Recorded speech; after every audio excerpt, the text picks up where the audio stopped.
The first thing Brandy Okeke heard in seat 2A was, "Excuse me, that seat is not yours." The voice was polished, controlled. Brandy looked up. The woman standing over her was beautiful, tall, Korean, dressed in something expensive and architectural, holding a boarding pass between two fingers like a verdict. "I think there's been a mistake," the woman said. "I don't think so," Brandy said. "This is 2A. I know. I'm sitting in it." The woman, Seo Jun, looked her over once. The gray sweater, the black jeans, the hair pulled back tight. She flagged the flight attendant without another word, the way people flag things when they've already decided the outcome. The attendant arrived, scanned Brandy's boarding pass, frowned, scanned it again. The machine beeped differently the second time. A system error. The attendant's smile went tight at the corners. "Ma'am, there seems to be an issue with your boarding pass. I'll need you to step outside the cabin while we verify." Brandy looked at the attendant for a moment. Then she nodded once and reached for her bag. No argument. No panic. Just measured acceptance. That was when June leaned slightly into the aisle, voice just loud enough for the nearest passengers to catch it.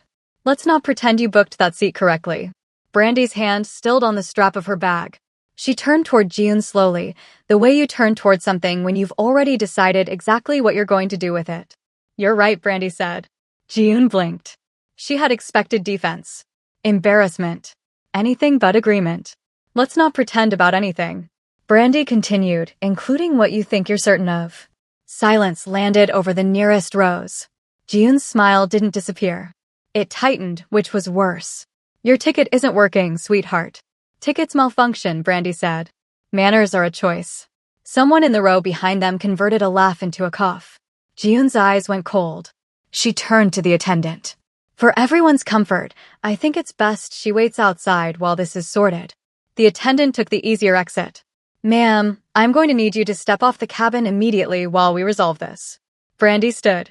She smoothed the front of her sweater. She'd been in it for 36 hours, had booked the seat off the first available flight out of Lagos without checking the cabin class, had packed one bag and moved fast because the situation on the ground hadn't left room for anything else. She hadn't dressed for this cabin. She hadn't dressed for anyone. She picked up her bag. And June, perhaps because the silence still wasn't satisfying enough, said the thing she shouldn't have said. Honestly. A soft laugh, aimed at the passengers around her rather than at Brandy directly, which made it worse. "Some people will really try anything." Brandy stopped walking. She turned around fully. The cabin went very still. You watched a boarding pass fail to scan a system error on an airline system, and your immediate conclusion was fraud. Her voice hadn't changed. Still quiet. Still even. Not a malfunction. Not a coincidence. Fraud. About a woman you have never seen before in your life. June said nothing. "That tells me something," Brandy said. "Not about me." She held June's gaze for one more second. Then she turned toward the cabin door. Then the plane doors, which had been drifting toward closure, stopped. The flight attendants near the entrance straightened almost simultaneously. Passengers near the front looked up from their phones. The cabin changed before the doors fully opened. Cha Dojin stepped inside. Black coat. Lean. Sharp-featured in a way that photographs never quite captured. He moved through the entrance with unhurried certainty, flanked at a careful distance by two men who positioned themselves the way shadows do, present without being pointed at. Brandy was still in the aisle, bag in hand, when his eyes found her. He took in the scene quickly, completely, without appearing to try. The attendant with the scanner. The phones were still raised. June stepped forward immediately, her whole energy shifting. Dojin. Warm. Familiar. The first genuine smile she'd produced since boarding. "I didn't know you were on this flight." He looked at her for exactly 1 second. Nothing in it. Then his attention returned to Brandy. "What's happening?" he asked. The attendant began explaining the system error, the verification, standard procedure, in the careful tone of someone now very aware of their audience. June cut in before she finished. Her ticket conveniently stopped working. A small, reasonable laugh. "These things don't tend to happen to people who actually belong up here." Dojin didn't look at June when she said it. He was looking at Brandy. "And you," he said directly to her. "Apparently I don't belong here," Brandy said. Dry. Controlled. Exactly as much as she meant it and nothing more. Something moved in his expression. Brief. Deliberate. He turned to the attendant. She's with me. The cabin froze. He looked once at the passengers who had been recording, then back at the attendant. My wife. The world stopped. Brandy didn't move immediately. Not because she was shocked, but because she was calculating what this would cost her. If you've ever been underestimated in a room you earned, you already know how Brandy feels right now. Subscribe and turn on notifications so you don't miss what happens when she stops being quiet. Brandy turned her head toward Dojin so fast she was certain it was visible. Even her composure, all the years of careful maintenance, flickered for half a second before she locked it back down.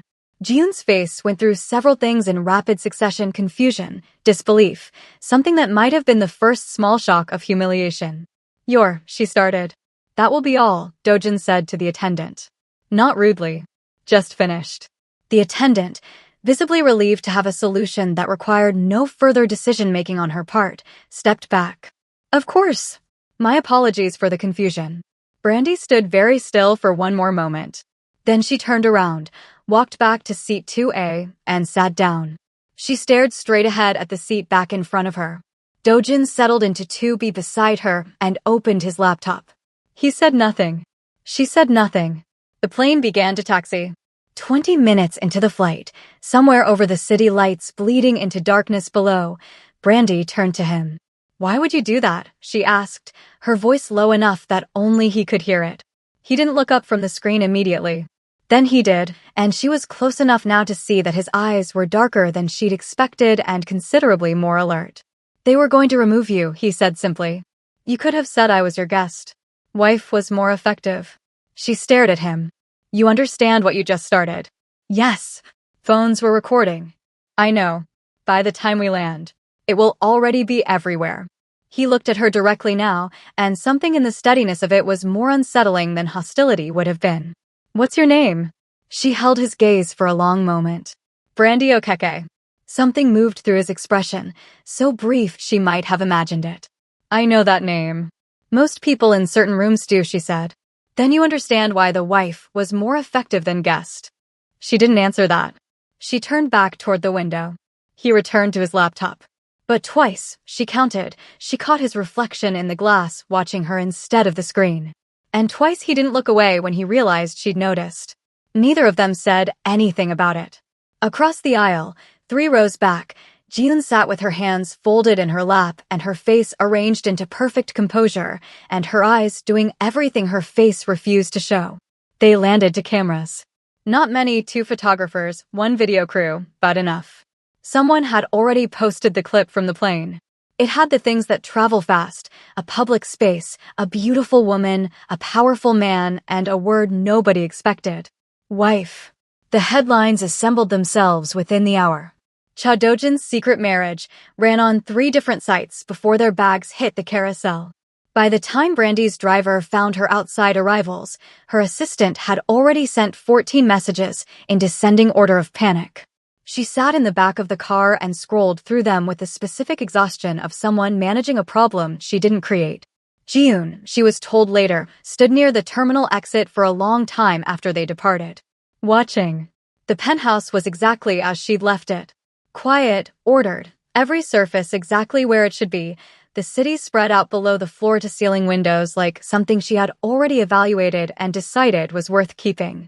Her staff moved with the particular efficiency of people who had learned not to telegraph their thoughts about their employer's business, which tonight required real skill, because her face was on 3 separate news sites and the phone lines had not stopped. Miss Okeke, her assistant said, appearing with a tablet and the expression of a man who has been waiting to have a breakdown but is still on the clock. We have 11 interview requests for statements being drafted by. Handle it quietly, she said. She dropped her bag on the chair by the door and went to the window. Below, the city moved the way it always moved, indifferent and constant. She pressed 2 fingers to the glass and looked at her own faint reflection and thought about a man who had called her his wife in front of 12 passengers and 2 camera phones and had not, once, looked apologetic about it. She thought about the way he'd looked at her in the aisle. Before he knew her name. Before he knew anything. She stayed at the window for a long time. Jiun found almost nothing when she searched. That was the thing that kept her up. She had resources, real ones, the kind that moved through back channels and returned with information that hadn't been public in 20 years. She used them. She spent 2 days pulling at every thread attached to the name Brandy Okeke, and what came back was a profile with suspicious gaps, elite connections that appeared in footnotes rather than headlines, a family name that surfaced in acquisition documents and diplomatic correspondence rather than social coverage, a woman who had been in many important rooms without ever being the face the cameras pointed at. It was the opposite of a nobody. It was the profile of someone who had chosen not to be found. Which meant the choice was deliberate. Which meant there was something to protect. Jiun sat with that for a long time. The private meeting was arranged through channels that didn't involve phones. A car sent with a note. An address. A time. Brandy arrived 11 minutes late, not from disorganization but from the principle of it. She walked into the room, clean-lined, minimal, the kind of space that communicates power by what it removes rather than what it adds, and found Cha Dojin standing near the window in the same general quality of stillness that seemed to follow him everywhere. He looked at her like he'd expected the 11 minutes. "Sit," he said. "I'll stand," she said. He accepted that without reaction and moved to a chair himself, which she hadn't anticipated. She'd expected him to remain standing, a posturing move, a height advantage held. Instead, he sat, which lowered him relative to her, and she wasn't sure if it was calculated or simply didn't matter to him either way. "I want to propose an arrangement," he said. "I assumed. The marriage rumor has become useful and certain." "No," she said. He paused. "You haven't heard the terms." "I don't need to. I'm not interested in being a prop in your strategic calendar, Mr. Cha." Something moved in his expression. Not offense. More like the specific alertness of someone who is used to people agreeing with them and finds the alternative genuinely interesting. "The attention will follow you regardless," he said. "My name attached to yours creates a particular kind of coverage. Until I address it, it doesn't go away. I'm suggesting we let it serve a purpose before it does." "And what purpose is that?" "There are parties interested in my business decisions who become less aggressive when they believe my personal life is stable and occupied." He said it flatly, like it was a logistics question. A visible relationship, temporary, controlled, creates a specific impression. "You want to borrow my credibility. I want to share mine." "That's not what you said." He looked at her steadily. "Seo Jiun is planning something."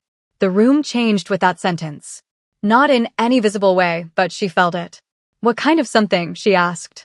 "She's been making inquiries about you. Through channels that aren't subtle. She doesn't know what she's looking for yet, but she's angry enough to keep looking until she finds a version of the truth she can use." Brandy was quiet. "She'll find something," he said. "Or she'll manufacture something. She has enough of a platform to make the manufacturing just as damaging." "Why do you care what she does to me?" "I don't," he said simply. "I care what she does to the situation I created." She looked at him for a long moment. At the absolute flatness of his honesty. At the way he didn't dress it up or apologize for it or try to make her feel better about the calculation. There was something almost respectful about how little he tried to manage her. "I'll think about it," she said, and left. She was almost at the door when he said, "You didn't look afraid." "On the plane." "Not once." She stopped but didn't turn around. "Most people do," he said, "when a room turns against them." "I know who I am," she said quietly. A pause. "I know," he said. "That's the problem." She left without answering that. But she thought about it for 3 days. She didn't have to think about it for long. Jiun appeared on a program 3 days later, a fashion and lifestyle segment, elegantly staged, the interviewer clearly a friend. She never said Brandy's name. She didn't need to. "There's this pattern," Jiun said, crossing her legs, her voice warm and thoughtful like a woman reluctantly sharing wisdom of women who understand that proximity to a certain kind of power is its own form of currency. "You see it. These women who appear suddenly in first class at galas in photographs. They're strategic. I don't blame them, I understand the impulse, but I think we should be honest about what it is." The interviewer nodded. "Certain women," Jiun continued, "spend a lot of energy crafting an image of belonging in rooms they were never meant to be in. And powerful men are not always," she paused, letting the pause do work, discerning in certain moments. The internet caught it immediately. Attention seekers. Women who trap powerful men. The comment sections wrote the rest of the script without Jiun having to say another word. Brandy watched the clip once, all the way through, with her face completely still and her hands folded in her lap. Then she put her phone face down on the desk. "Fine," she said quietly to no one. "Let her try." The invitation to Jiun's charity gala arrived the next morning. Hand-delivered. Beautiful cardstock. The kind of invitation that is also a weapon, depending on who receives it. Jiun was expecting one of two things. Brandy wouldn't come, which would be its own kind of victory. Or she would come, underdressed, unprepared, and the room would do what rooms like that always do to women who don't speak the language fluently enough. Either way, Jiun won. That was what she believed. Brandy read the invitation once. Then she made 3 phone calls. Then she called her stylist. The gala was everything that kind of event promises: high ceilings, low lighting, people in expensive clothes having conversations about money with the word charity placed in front of them to make it comfortable. Jiun moved through it like she had been born in the center of every room she entered, which, in most ways, she had. She was beautiful and gracious, and in complete control of her environment. She was telling a story to a small cluster of guests near the entrance when the room changed. She didn't see it happen. She felt it, the particular way that attention reorients in an enclosed space when something unexpected enters. The subtle turning of heads. The pause in competing conversations. The cocktail glass held midair while someone forgets to drink from it. She turned. The room noticed Brandy before she fully entered. Black couture, something architectural, deliberate, expensive in the way that makes cheap look loud by comparison. Diamond jewelry that caught the light without chasing it. Hair pulled back in a way that showed all of her face, every angle of it, with the easy confidence of a woman who has never needed to hide. She moved like she wasn't thinking about how she was moving, which was the most expensive thing in the room. She looked, Jiun thought, and then stopped thinking, because there was no word that was available to her that didn't also function as a concession. Untouchable was the word. But Jiun did not allow herself to think about it. The first executive who approached Brandy was someone Jiun had been trying to secure a meeting with for 6 months. He walked directly to Brandy with his hand extended and a smile that was genuine and warm, and that Jiun had never once received from him in 3 years of overlapping social circles. "Miss Okeke," he said. "Your mother sends her regards." Jiun went still. Across the room, someone else, a diplomat, a name that existed in the kind of newspapers that only certain people read, inclined his head toward Brandy with the specific deference of someone acknowledging an equal. And then the CEO of a firm that Jiun knew handled international acquisitions at a scale she had only read about leaned in and said, quietly but not quietly enough, "We've been waiting for your decision on the Lagos port acquisition. Whenever you're ready." The Lagos port acquisition. Jiun knew that project. She knew it the way you know something that has been in the news in a way that suggested billions and multinational stakeholders and a kind of leverage that didn't exist at the level Jiun operated on. She felt the understanding arrive in pieces. Slow, then all at once. Brandy moved through the room the way water moves through something that was never built to contain it, not forcing anything, not announcing anything, simply occupying every space. She entered with a completeness that made resistance feel structurally impossible. People came to her. Not because she signaled for them, but because she didn't have to. This was not a woman who had stumbled into first class. This was not a woman who had been chasing proximity to power. This woman was the proximity to power. Across the room, Cha Dojin stood near the far windows with a glass he hadn't touched, watching. He had said very little since arriving. He said very little in general. But Jiun had watched him all evening the way she always watched him, with the careful attention of someone who has wanted his focus for years and learned to interpret even its absence. He was watching Brandy now. Not with the calculation he usually brought to every room. Something else. Something she recognized with a sinking clarity as genuine interest. The real kind. The kind you can't manufacture and can't compete with. He had watched powerful people enter rooms his entire life. He knew what performed confidence looked like, the way it announced itself, the way it needed the room to confirm it back. Brandy Okeke didn't need the room to confirm anything. He picked up his glass for the first time all evening. He didn't drink from it. He just needed something to do with his hands. His deputy leaned in beside him and said something about the port acquisition, about the Kolo Keke name, about what it meant for certain ongoing negotiations. Dojin didn't hear most of it. He was watching Brandy laugh at something an elderly diplomat had said, Not a performance laugh, not the social kind. A real one. Brief and unguarded and gone almost before it arrived. He had not seen her unguarded before. He decided, standing there with an untouched glass and a conversation he wasn't participating in, that he was in serious trouble. His deputy said his name twice before he responded. I heard you, Dojin said. He hadn't heard anything. Ji-yoon moved.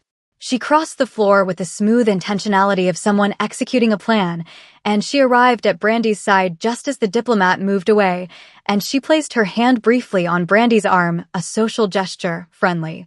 The kind that costs nothing unless you know what's behind it. You look stunning, Ji-yoon said. I'm so glad you came. Brandy looked at her with an expression that held neither warmth nor hostility. Just clarity. The specific look of someone who can see exactly what's happening and has already decided how they feel about it. Thank you for the invitation, Brandy said pleasantly. Ji-yoon tilted her head. Though I hope tonight isn't uncomfortable for you given, well, a small smile. A glance around the room. These circles can be so. Mrs. Hargreave, said a voice behind Ji-yoon. She turned. An older woman, silver-haired, impeccably dressed, the kind of woman whose name appears on buildings rather than in gossip columns, was looking at Ji-yoon with an expression of polite confusion. I'm sorry to interrupt, the woman said, and directed the rest of what she said to the people nearby rather than to Ji-yoon specifically, which was its own kind of dismissal. But I want to make sure I've understood correctly. Did you publicly make remarks about the Kolo Keke family? She paused. On a recorded program? The name dropped into the surrounding conversation like something structural had shifted. Ji-yoon felt the room realign before she could stop it. I didn't, she started. The Kolo Keke family, the woman continued, still pleasant, still deadly, whose infrastructure development agreements represent approximately 40% of the developmental financing for the region. A pause. I only want to make sure I'm clear on the sequence of events.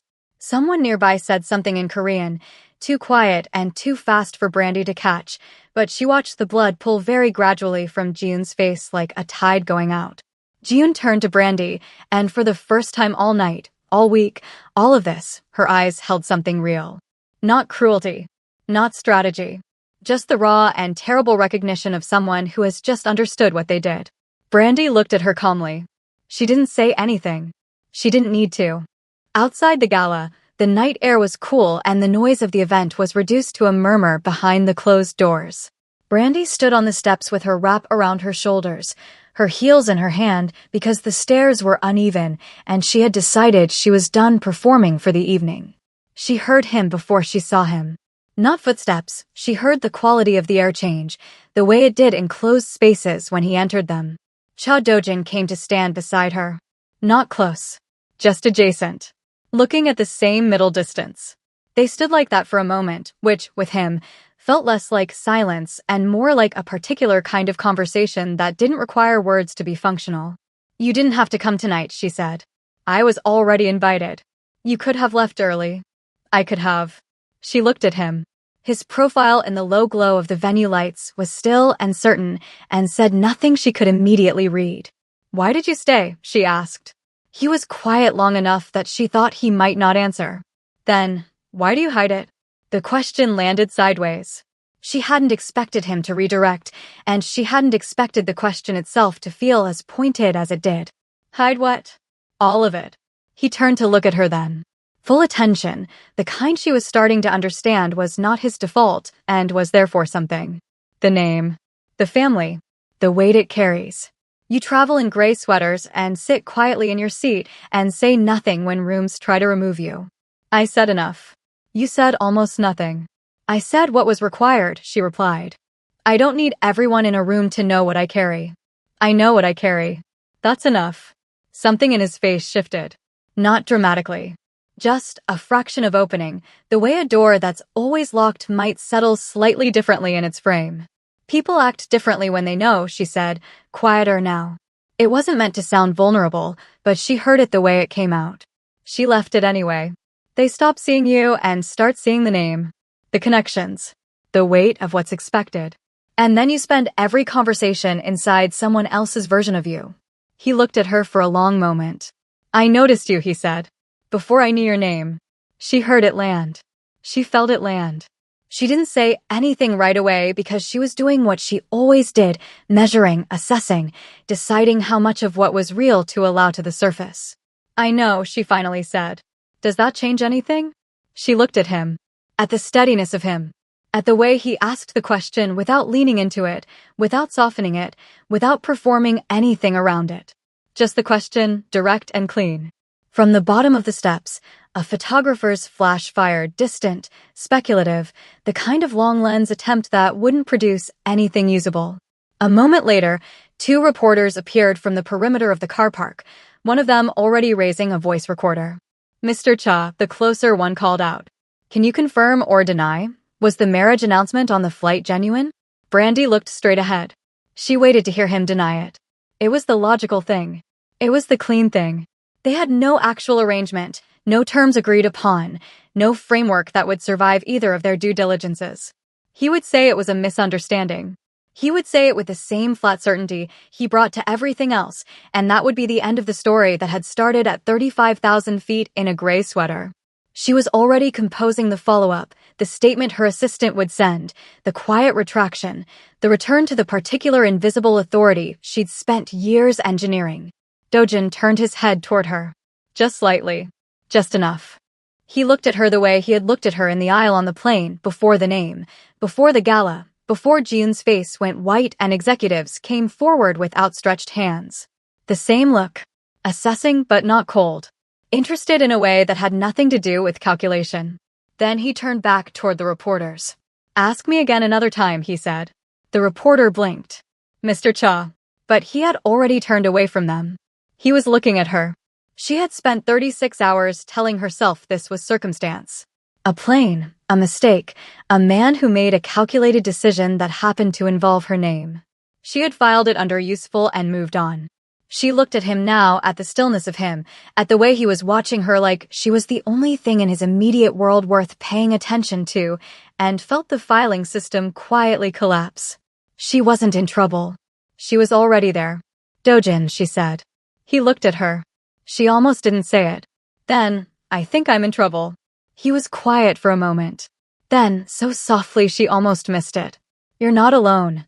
And then, not performed, not strategic, not for the cameras or the voice recorders or any of the surrounding machinery of the lives they both lived, he extended his hand toward her. Open.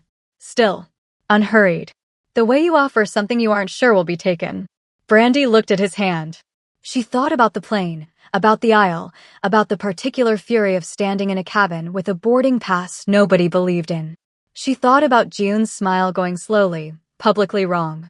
She thought about the way he'd said wife without checking whether she was ready for it, and the way, despite all the damage of it, the word had also functioned, inexplicably, infuriatingly, like a door closing between her and something that had been trying to touch her for years. She thought about I noticed you, and what it meant that he'd said it like it was just information. She looked at his hand. Then she placed hers in it. His fingers closed, not tightly, not possessively, just with the quiet sureness of someone who, having offered something, does not second-guess the offer once it's accepted. The cameras fired. Neither of them looked toward the sound. If you made it this far, you already know these two were never just circumstance. Subscribe and turn on notifications because the next story drops soon and you do not want to be the last one in the room. And tell me in the comments, did Brandy fall first or did she just admit it last?